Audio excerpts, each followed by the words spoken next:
dahsyat, luar biasa. Yes, yes, yes, mantap. Tepuk tangan dulu dong buat adik-adik semua di rumah. Udah siap untuk beribadah? Semuanya udah rapi, udah melek semuanya, gak masih pada ngantuk kan? Kita mau beribadah ya. Sebelum kita beribadah, semuanya tutup matanya, lipat tangannya, kita mau berdoa dulu. Tuhan Yesus yang baik, terima kasih buat hari Minggu yang indah ini. Kami bisa beribadah lagi walaupun secara online. Tuhan tolong hadir di tengah-tengah kami, supaya kami bisa beribadah dengan sungguh-sungguh, dengan semangat, menaikkan pujian hanya untuk memuliakan nama-Mu Tuhan. Terima kasih Tuhan, Engkau berkati teman-teman kami juga yang mungkin belum bisa beribadah. Engkau lindungi juga mereka semua supaya kami bisa beribadah bersama-sama. Di dalam nama Tuhan Yesus kami berdoa, amin. Sekarang semuanya bangkit berdiri, dan di lagu ini kakak minta kalau misalnya ada papa mama, ada teman-teman, ada saudara, kita gandengan tangan semua. Yuk.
Sebelumnya kita mau naikkan pujian ini. Yuk.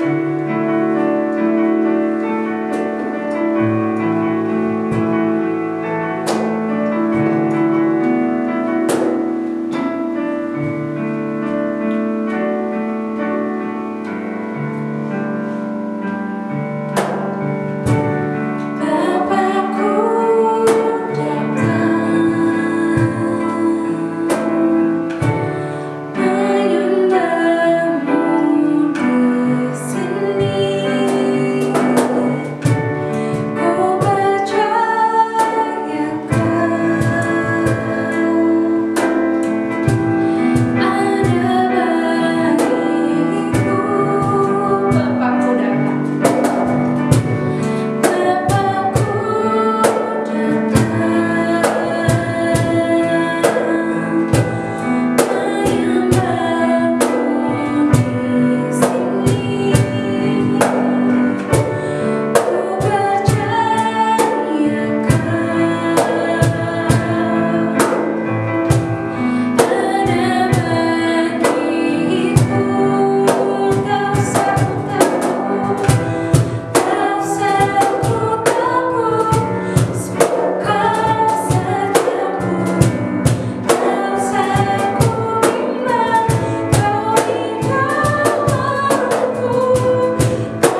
yang kami punya Tuhan, hanya untuk menyenangkan hati-Mu Tuhan. Tuhan, sekali kami akan mendengarkan sedikit dari firman-Mu. Tuhan, berkati adik-adik di rumah, supaya bisa mendengarkan dengan baik, menyimak dengan baik, dan semangat untuk melakukannya dan menerapkannya dalam kehidupan mereka sehari-hari Tuhan. Terima kasih Tuhan, di dalam nama Tuhan Yesus kami berdoa. Amin. Shalom adik-adik Mitra Kids, apa kabarnya? Luar biasa, puji Tuhan. Adik-adik, kakak percaya semua adik-adik dalam keadaan kuat dan sehat. Adik-adik, pernahkah adik-adik bertemu dengan orang yang sombong? Pernah nggak berteman dengan orang yang tinggi hati? Kak, gimana ya orang yang sombong dan tinggi hati? Biasanya adik-adik ciri-cirinya adalah orang yang selalu membanggakan dirinya, menganggap dirinya lebih hebat dari orang lain, menganggap bahwa dirinya lebih bisa dari orang lain. Itu satu dari sekian banyak contoh dari orang-orang yang sombong. Nah adik-adik, kalau kita bertemu dengan orang yang seperti itu, apa yang harus kita lakukan? Pertama, kita harus doakan dia. Terus yang kedua, adik-adik cari waktu yang baik untuk nasihatin dia, ngobrol sama dia supaya dia menjadi pribadi yang tidak sombong lagi. Adik-adik, tahu nggak di Alkitab ada juga contoh orang yang sombong. Di dalam Alkitab diceritakan bahwa ada seorang raja yang sangat berkuasa. Raja ini menjadi raja atas negeri Babel. Siapa yang tahu adik-adik nama rajanya? Wah, yang jawab Raja Nebukadnezar. Jawabannya benar sekali. Jadi kita akan saksikan adik-adik kisah seorang Raja Babel, yaitu Nebukadnezar, yang direndahkan Allah karena kesombongannya. Adik-adik mau tahu kisahnya? Yuk kita saksikan cerita berikut ini.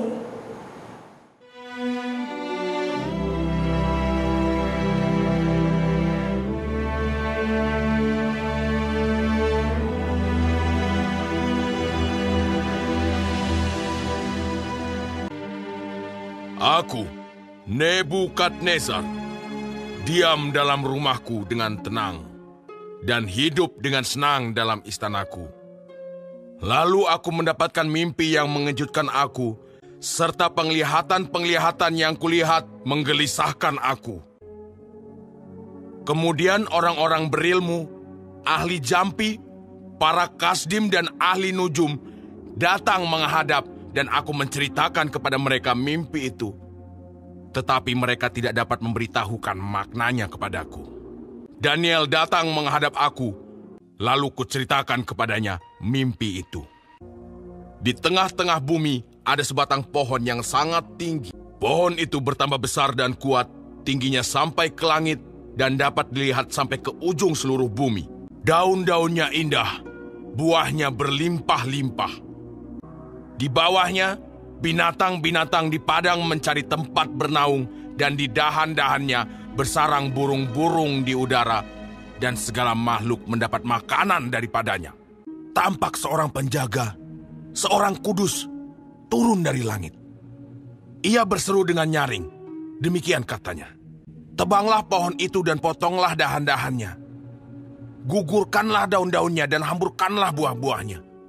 Biarlah binatang-binatang lari dari bawahnya dan burung-burung dari dahan-dahannya. Tetapi biarkanlah tunggulnya tinggal di dalam tanah, terikat dengan rantai dari besi dan tembaga, di rumput muda di padang. Biarlah ia dibasahi dengan embun dari langit, dan bersama-sama dengan binatang-binatang mendapat bagiannya dari rumput di bumi. Biarlah hati manusianya berubah dan diberikan kepadanya hati binatang. Demikianlah berlaku atasnya sampai 7 masa berlalu. Itulah mimpi yang telah kudapat. Katakanlah kepadaku maknanya. Lalu berdirilah Daniel. Tercengang beberapa saat, pikiran-pikirannya menggelisahkan dia. Ya Raja, pohon yang tuanku lihat itu, tuankulah itu. Tuanku yang telah bertambah besar dan kuat, dan yang kekuasaannya sampai ke ujung bumi. Dan inilah putusan yang maha tinggi mengenai tuanku Raja. Tuanku akan dihalau dari antara manusia, dan tempat tinggal tuanku akan ada di antara binatang-binatang di padang. Akan diberikan makanan rumput, seperti kepada lembu. Tuanku akan dibasahi dengan embun dari langit, dan demikianlah akan berlaku atas tuanku sampai 7 masa berlalu, hingga tuanku mengakui bahwa yang maha tinggi berkuasa atas kerajaan manusia, dan memberikannya kepada siapa yang dikehendakinya. Tentang membiarkan tunggul pohon itu, berarti kerajaan tuanku akan kembali tuanku pegang. Segera sesudah tuanku mengakui bahwa surgalah yang mempunyai kekuasaan. Biarlah nasihatku berkenan pada hati tuanku. Lepaskanlah diri tuanku daripada dosa dengan melakukan keadilan, dengan menunjukkan belas kasihan terhadap orang yang tertindas. Setelah lewat 12 bulan, ketika ia sedang berjalan-jalan di atas istana raja di Babel, berkatalah raja, Bukankah itu Babel yang besar itu, yang dengan kekuatan kuasaku dan untuk kemuliaan kebesaranku telah kubangun menjadi kota kerajaan? Raja belum habis bicara, ketika suatu suara terdengar dari langit. Kepadamu dinyatakan, ya Raja Nebukadnezar, engkau akan dihalau dari antara manusia, dan demikianlah akan berlaku atasmu sampai 7 masa berlalu. Pada saat itu juga, terlaksanalah perkataan itu atas Nebukadnezar, dan ia dihalau dari antara manusia, dan makan rumput seperti lembu, dan tubuhnya basah oleh embun dari langit, sampai rambutnya menjadi panjang seperti bulu burung Raja Wali, dan kukunya seperti kuku burung. Setelah lewat waktu yang ditentukan, aku, Nebukadnezar, menengadah ke langit, dan akal budiku kembali lagi kepadaku. Para menteriku dan para pembesarku menjemput aku lagi. Aku dikembalikan kepada kerajaanku. Bahkan kemuliaan yang lebih besar dari dahulu diberikan kepadaku. Aku, Nebukadnezar, memuji, meninggikan dan memuliakan Raja Sorga, yang segala perbuatannya adalah benar, dan jalan-jalannya adalah adil, dan yang sanggup merendahkan mereka yang berlaku congkak.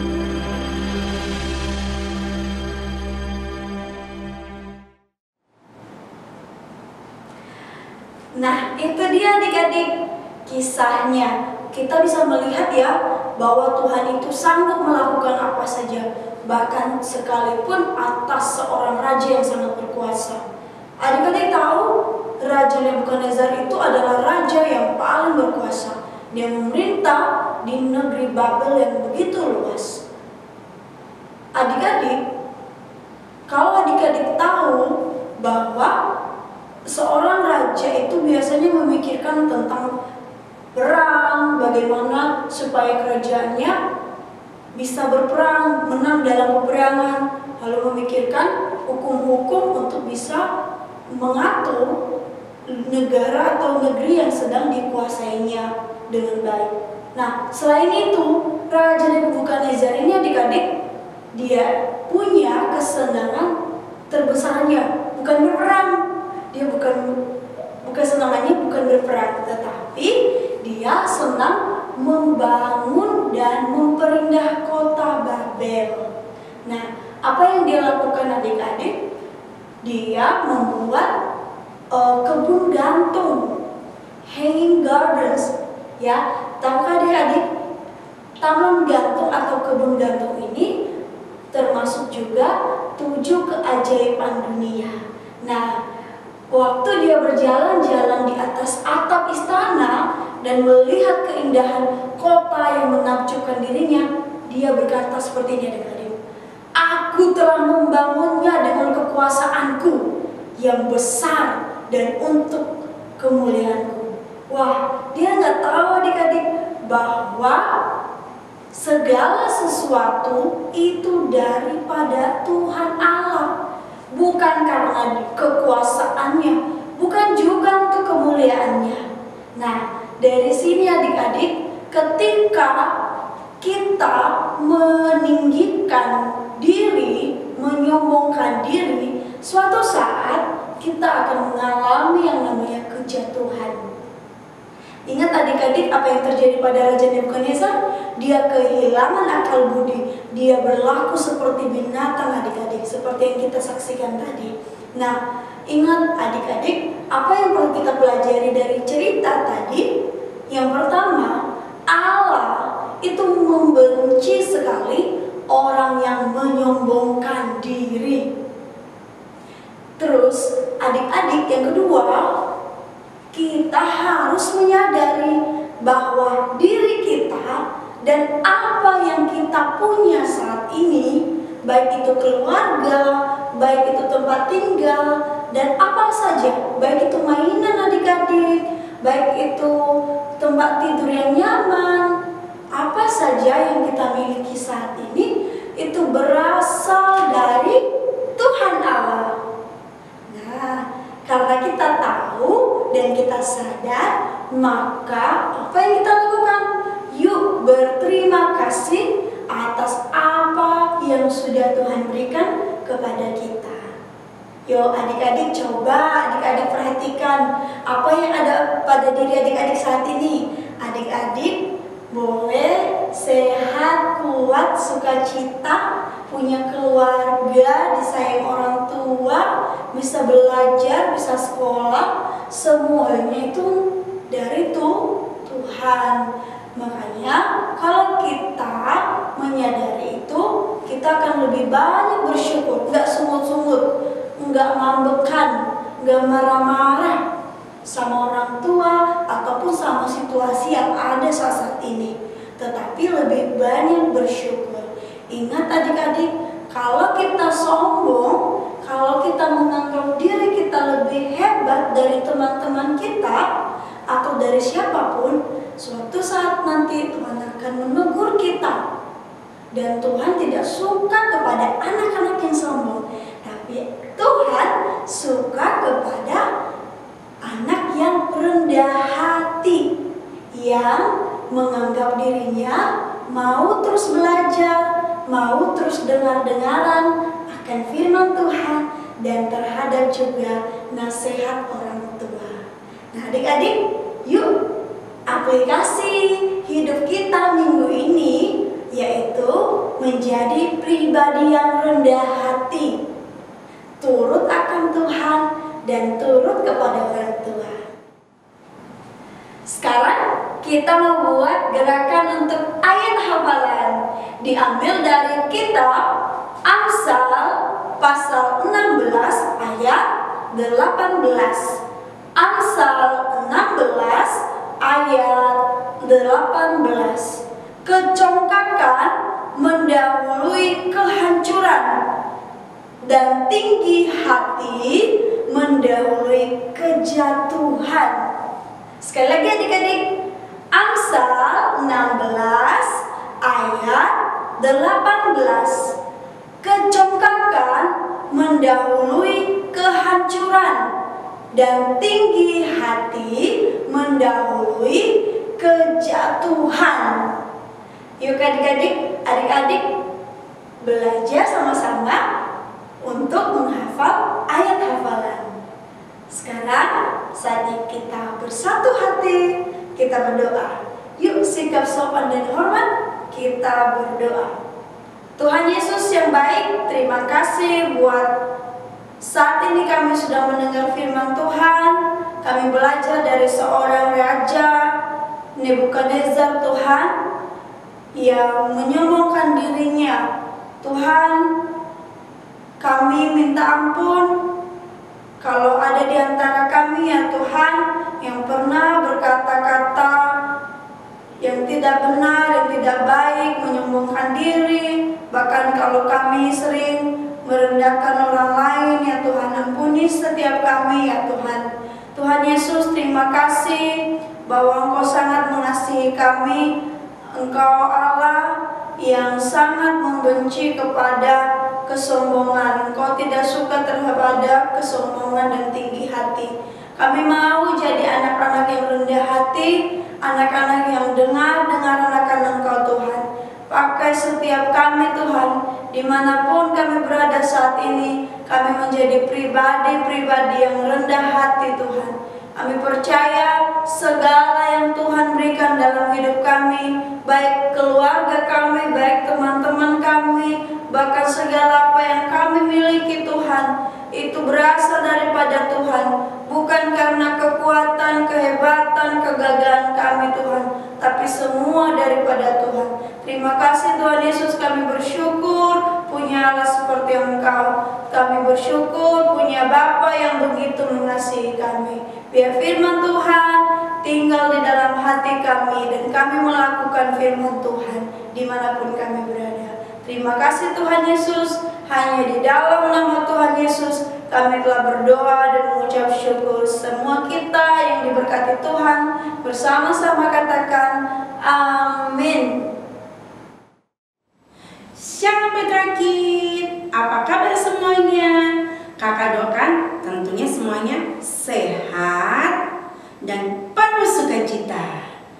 Nah, tadi sudah dengar firman Tuhan, sudah memuji Tuhan. Saatnya kita mau kreativitas bersama Kak Tuti di sini.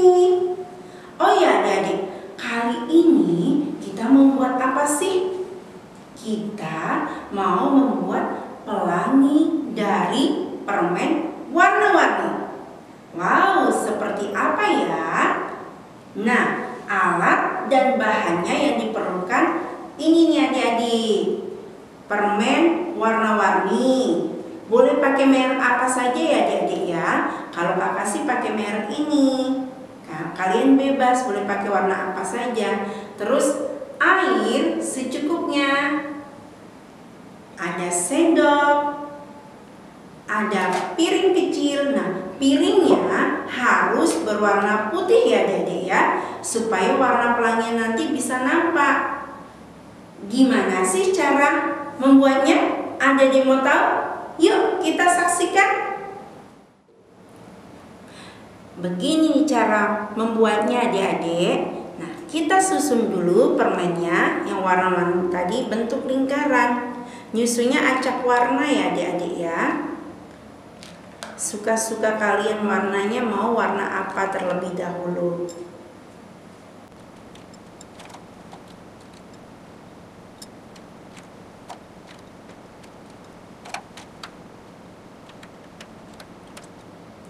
Nah, setelah membentuk lingkaran seperti ini, kita kasih air ya adik-adik ya. Airnya kasihnya sedikit demi sedikit dengan menggunakan sendok dari tengah. Seperti ini. Secukupnya ya adik-adik ya.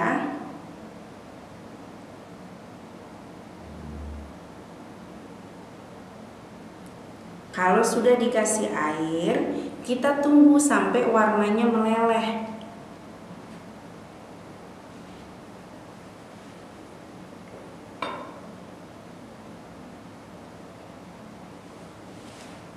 Tunggu ya hasilnya ya.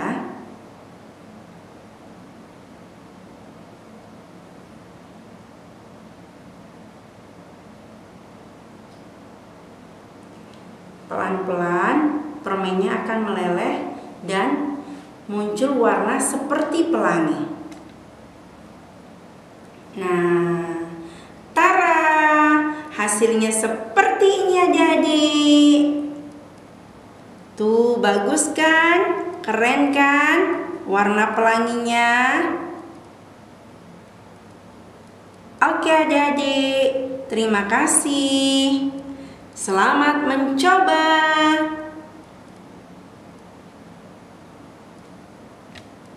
Tuhan Yesus memberkati.